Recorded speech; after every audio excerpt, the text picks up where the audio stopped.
সহজেই শিমের বিচি খোসা ছড়ানোর জন্য বিচিতে কিছু লবণ মাখিয়ে কিছুক্ষণ রেখে দিন। তারপর 2 আঙ্গুল দিয়ে বিচির এক পাশে হালকা চাপ দিলে সহজেই বিচি থেকে খোসা ছড়ে আসবে। যতটুকু সম্ভব পাতিলের ঢাকনা দিয়ে রান্না করা ভালো, এতে করে খাবারে পুষ্টিমান বজায় থাকে।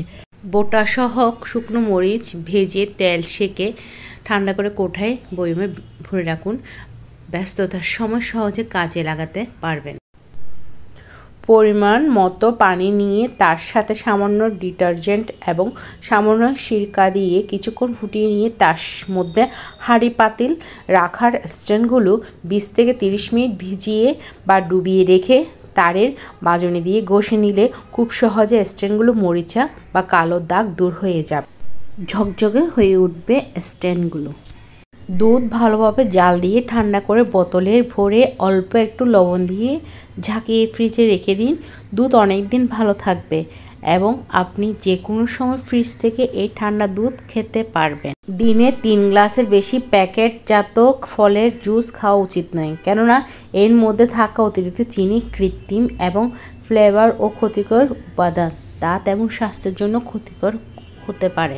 মাছ কেটে ধুয়ে পানি ঝরিয়ে তাতে লেবুর রস, লবণ এবং সামান্য হলুদের গুঁড়ো মাখিয়ে প্যাকেট করে ফ্রিজে রাখলে মাছের একদম গন্ধ হবে না। সেদ্ধ ডিম চাকু দিয়ে কাটলে চাকুতে কুসুম লেগে যায়, আবার কুসুমটাও নষ্ট হয়ে যায়। তাই সেদ্ধ ডিম কাটুন সুতার সাহায্যে, তাহলে ডিম সুন্দরভাবে কেটে ও যাবে, কুসুম ও নষ্ট হবে না। শুকনো মরিচ রোদে শুকিয়ে বা হালকা ঢেলে ঠান্ডা করে বয়মে বা কোটায় রেখে দিলে মরিচ সাদা হয়, পাঙ্কাশ পরে নষ্ট হয়ে যাবে না। গোলমরিচের গুঁড়ো বা শুকনো মরিচের গুঁড়ো 3 থেকে 4 কাপ পানিতে ঠান্ডা খানিক ভিজিয়ে রাখুন। এরপর এই পানি ঘরের কোণায় কোণায় স্প্রে করে দিন। পাউরুটি বাসি হয়ে গেলে রুটির উপর সামান্য পানি বা দুধ ছিটিয়ে ওভেনে গরম করুন। পেঁয়াজ কাটার পর হাতে পেঁয়াজের গন্ধ হয়, এই গন্ধ দূর করতে আলু কেটে আলুর টুকরো দিয়ে ঘষে নিন, গন্ধ চলে যাবে।